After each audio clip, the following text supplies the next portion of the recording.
देख रहे हैं द फुलझड़ी। ये सब जानते हैं कि भारत के लोहा पुरुष के रूप में पहचाने जाने वाले सरदार पटेल एक दृढ़ प्रतिज्ञी राजनेता थे, जिसके कारण कांग्रेस का हर एक सदस्य उन्हें देश का प्रधानमंत्री के रूप में देखना चाहता था। लेकिन इतनी खूबियां और काबिलियत होने के बावजूद ऐसा क्या हुआ कि देश का प्रधानमंत्री उन्हें नहीं चुना गया? इसके पीछे की वजह बहुत हैरान कर देने वाली है और आज के वीडियो में हम आपको यही वजह बताने जा रहे हैं। वैसे इस वक्त देश भर में चुनावी फिजा है, बहसबाजी का गर्म जोश है और बहस के प्रमुख विषय इतिहास के पन्ने हुआ करते थे। उत्तर प्रदेश की एक चुनावी सभा में जिला और ब्लॉक के स्तर के नेता दलील दे रहे हैं कि देश का पहला प्रधानमंत्री जवाहरलाल नेहरू नहीं बल्कि वल्लभ भाई पटेल को होना चाहिए था। तब हुए चुनाव में भी नेहरू को नहीं बल्कि पटेल को सारे वोट मिले थे, लेकिन नेहरू ने पटेल को पीएम बनने से रोक दिया। नेहरू रसिक और भावनात्मक रूप से बेहद कमजोर थे और ऐसा आदमी कभी अच्छा शासक बन ही नहीं सकता। पटेल नरेंद्र मोदी की तरह ही कट्टर थे। उन्होंने ही सभी रियायतों के भारत का हिस्सा बनाया था। ये सवाल उठता है कि जब चुनाव ही नहीं हुए तो नेहरू कैसे बन गए पहले प्रधानमंत्री? इस सवाल का जवाब भी हम आपको आज इसी वीडियो में देंगे। भारत के पहले आम चुनाव 25 अक्टूबर सन 1951 से लेकर 21 फरवरी 1952 के बीच हुए। इसके बाद भारत की पहली संवैधानिक सरकार चुनी गई।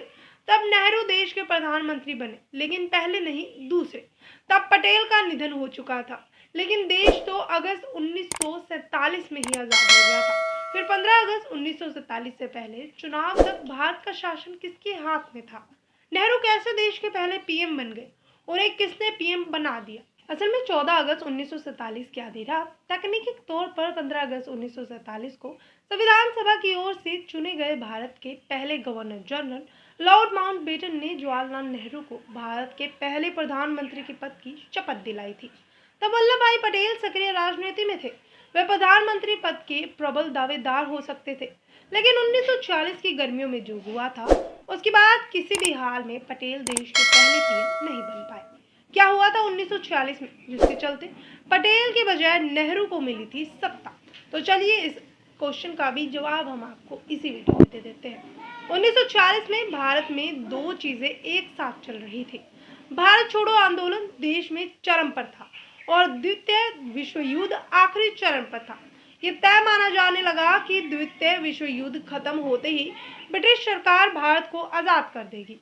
लाजमी है, तब भारतीय नेता आजाद भारत के शासन की तैयारी भी शुरू कर चुके थे। उन दिनों 29 मार्च 1946 को ब्रिटेन लेबर पार्टी के नेता और वहां के प्रधानमंत्री क्लेमेंट एटली ने भारत नेताओं से बातचीत के लिए कैबिनेट मिशन प्लान भेजा।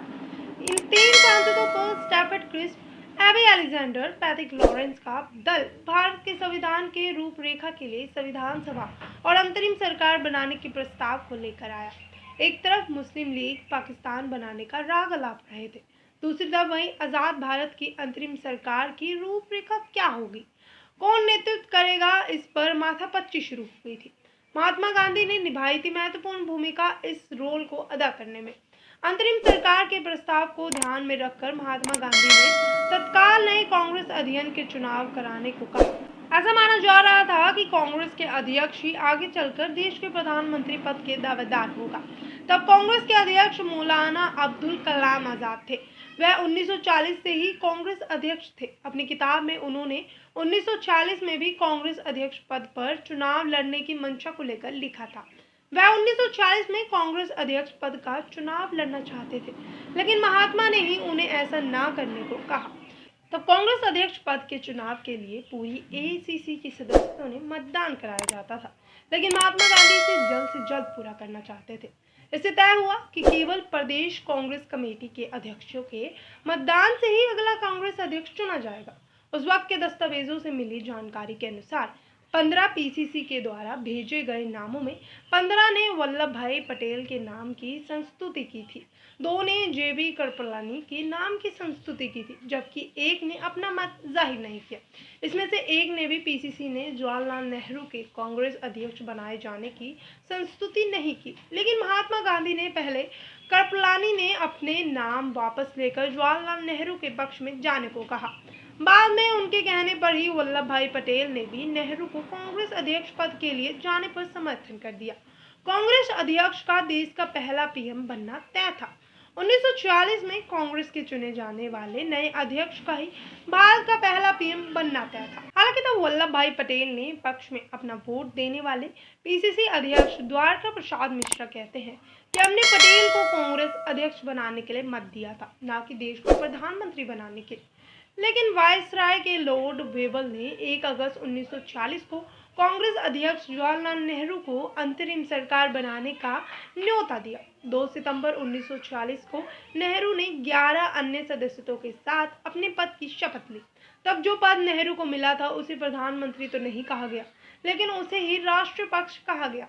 4 जुलाई 1947 को ब्रिटिश संसद में भारतीय स्वतंत्रता विधेयक पेश किया गया। 18 जुलाई को इसे स्वीकृति मिली।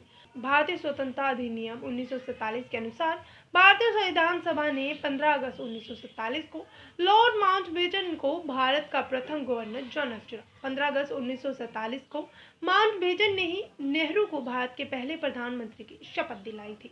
आज के लिए बस इतना ही। देश दुनिया की बाकी जानकारी के लिए हमारे साथ जुड़े रहें और हमारे वीडियो को लाइक और चैनल को सब्सक्राइब करना ना भूलें। धन्यवाद।